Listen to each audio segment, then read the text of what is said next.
सीमा शांति जी की तरफ बढ़ी और कहा, माँ, यह आप क्या बोले जा रही हैं? क्या वो आपकी पोती नहीं? क्या आप उसे प्यार नहीं करती? सब कुछ जानते हुए भी आप ऐसे कैसे बोल सकती है? शांति जी ने कहा, वो मेरी पोती है और वो बिल्कुल मेरे जैसी हिम्मत वाली और निडर है। मुझे उस पर पूरा भरोसा है। मैं उसे तुम दोनों से भी ज्यादा प्यार करती हूँ।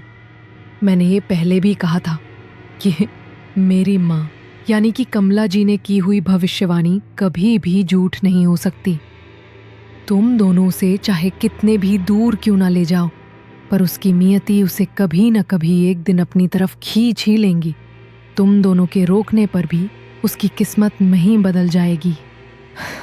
ईश्वर ने चुना है, इसका मतलब वो बहुत किस्मत वाली है जो ईश्वर के इस नेक काम के लिए उसे चुना गया है। ये सुन सीमा ने, पर मां, वो एक शैतान है, ईश्वर नहीं है। मेरा दिल बैठा जा रहा है। उप शांति जी ने कहा, अगर तुम दोनों को डर लगता है तो फिर हम भी इंडिया जाएंगे, तब शायद तुम्हारा डर कम हो जाए। हाँ चिराग, हमें इंडिया जाना होगा और उसे वहां से वापस लेके लौट आएंगे। मां सही कह रही है। चिराग ने कहा, अवीरा हमारी बात नहीं सुनेगी और नहीं समझेगी। वो सिर्फ देवेश की बात समझती है और देवेश कल जा रहा है उसे लेने के लिए और मुझे उस पर पूरा भरोसा है। तो हम देवेश का वेट करते हैं। अगर वो फिर भी नहीं मानी तो हम खुद वहां जाएंगे और उसे ले आएंगे, ठीक है? इतना बोल वो उस सीमा को गले लगा देता है। सीमा ने गले लगते हुए कहा, मुझे वादा चाहिए। चिराग ने उसके बालों को सहलाते हुए कहा, ठीक है, आई प्रॉमिस। वहां अवीरा फ्लाइट में बैठ चुकी थी। वो मैगजीन पढ़ रही थी। पढ़ते पढ़ते वो देवेश को मिस करने लगी। उसने मनी मन कहा, मुझे तो इस काले टमाटर की अभी से याद सताने लगी। वो अपना ध्यान कहीं और करते हुए वो एक बार हर जगह अपनी नजर घुमाने लगी। कुछ देखते ही उसने अपना सिर चट से घुमा लिया और मन ही मन बोली, ये क्या? कहीं इसने मुझे देख तो नहीं लिया कि मैं उसे देख सकती हूं? ये घोस्ट क्या प्लेन में भी होते हैं? ओह गॉड! वो इतना सोच ही रही थी कि किसी ने उसकी पीठ को पकड़ा, जिसकी वजह से हल्की सी डर गई। उसने देखा तो वहीं घोस्ट उसके सिर पर खड़ी थी। अवीरा ने उसकी तरफ देखा और कहा, क्या है, क्या चाहिए? उसको अकेले बात करता देख पास बैठे एक आदमी ने कहा, क्या हुआ, कोई प्रॉब्लम? अवीरा अपनी आंखें फड़फड़ाने लगी और बोली, हमने तुमसे कुछ कहा जो तुम मुझे फालतू के सवाल पूछ रहे हो? अपने काम से काम रखो। उस आदमी ने खुद में ही बड़बड़ाते हुए कहा, भलाई का तो कोई जमाना ही नहीं रहा, और अपना सिर हिलाए सोने लगा। अवीरा उसकी तरफ देखते हुए इशारा किया। उस घोस्ट ने कहा, मुझे ये वाली ड्रिंक पीनी है। अवीरा ने मनी मन कहा, क्या सच में इसे ड्रिंक पीनी है? वो ड्रिंक लेकर वॉशरूम चली जाती है। वो घोस्ट भी उसके पीछे जाने लगी। अवीरा घोस्ट ने ड्रिंक पीते हुए कहा, फाइनली तुम आ गई। मैंने न जाने कितने साल तुम्हारा वेट किया था। अवीरा उसकी बात ठीक से समझ नहीं पाई। उसने फिर से पूछा, तुम्हारा मतलब मैं समझी नहीं। घोस्ट ने बात को इग्नोर कर दिया और कहा, पता है मुझे कितने सालों से ये ड्रिंक पीनी थी, अब जाके मुझे सुकून मिला। उसकी ड्रिंक पूरी होते ही वो गायब हो जाती है। अवीरा को तो लगा कि जैसे वो हवा में गायब हो गई हो। लेकिन वो मुझे कैसे जानती है? उसके कहना का मतलब मैं समझी नहीं। यही सब सोचते हुए वो सो गई। दूसरे दिन सुबह India international airport. Contradictory Avira अपना सामान लिए एयरपोर्ट के बाहर निकल रही थी। एयरपोर्ट से बाहर अपने कदम रखते ही दो अनजान शक्तियों को उसके यहाँ होने का एहसास हुआ। मीनू के बाल हल्के से हवा में उड़ने लगे। लगा जैसे कि उसने भी कुछ महसूस किया हो। एंसेलेशन ने खुद से कहा, मुझे मेरे सवालों के जवाब यही मिलेंगे और जवाब लिए बगैर मैं कहीं नहीं जाने वाली। इतना बोलते ही एक लंबी सांस लेती है और आगे बढ़ने लगी। अवीरा इस बात से बिल्कुल अनजान थी कि वो अपनी जिंदगी के किन बड़े खतरों के करीब जा रही थी। टरवानी बुढ़ी औरत जो कमर से झुकी हुई थी, लकड़ी के सहारे चल रही थी। हाँ, वो यही बुढ़ी औरत है जो अवीरा सपने में आई थी।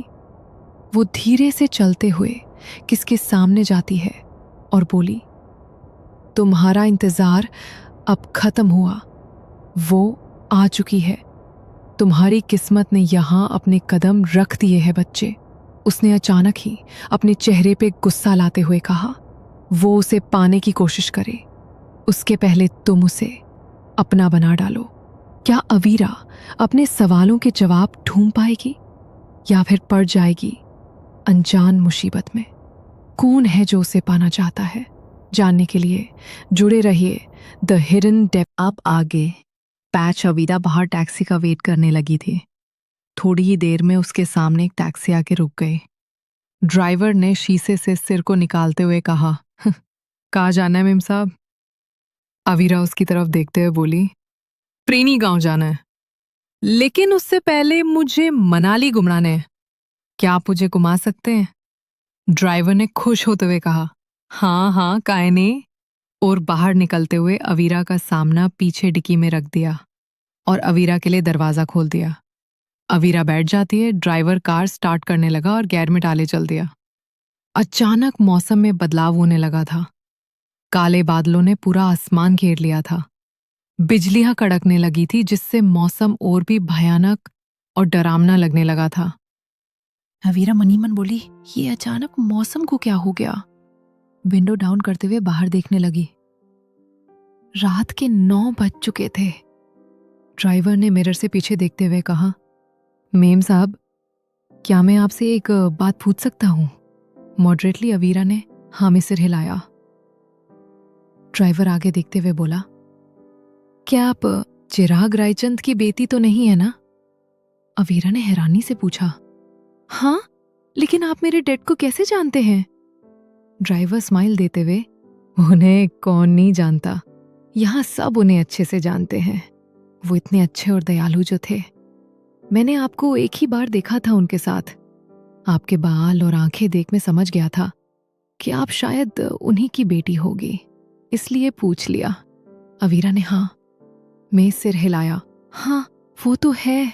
और फिर बाहर देखने लगी। अचानक कार रुक रुक कर चलने लगी। थोड़े ही दूर जाकर रुक गई।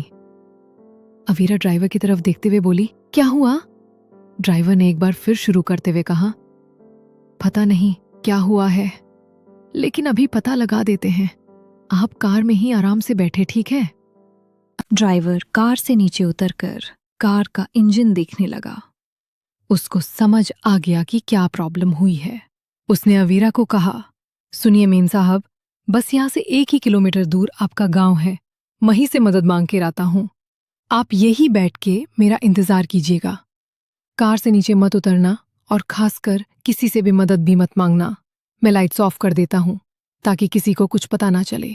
अवीरा ने आसपास का माहौल देखते हुए कहा, नहीं, रहने दीजिए, इतनी तकलीफ लेने की कोई बात नहीं है। मैं पैदल चली जाती हूँ, बस 1 ही किलोमीटर है। ड्राइवर अवीरा को समझाते हुए कहा, नहीं मेम साहब, अगर ये बात साहब को पता चल गई तो मुझे सूली पे लटका देंगे। आप कार में बैठे में बस अभी गया और अभी वापस आया। अवीरा की एक भी बात सुने बिना वो वहां से चला जाता है और अवीरा उनको जाते हुए देखते रही। उनके थोड़े दूर जाते ही अवीरा कार में बैठ गई और अकेले बड़बड़ाने लगी। अजीब है ये, अंकल भी अगर साथ में चले जाते तो क्या होता इनका। खैर, अब इंतजार करने के अलावा और कोई रास्ता भी नहीं। उतने में उसे किसी कार की आवाज आती है। वो कार से नीचे उतरती है। नीचे उतरते ही वो कार उसके पास से गुजर जाती है। ये देखते ही अवीरा खुद से बोली, क्या रुक नहीं सकते थे?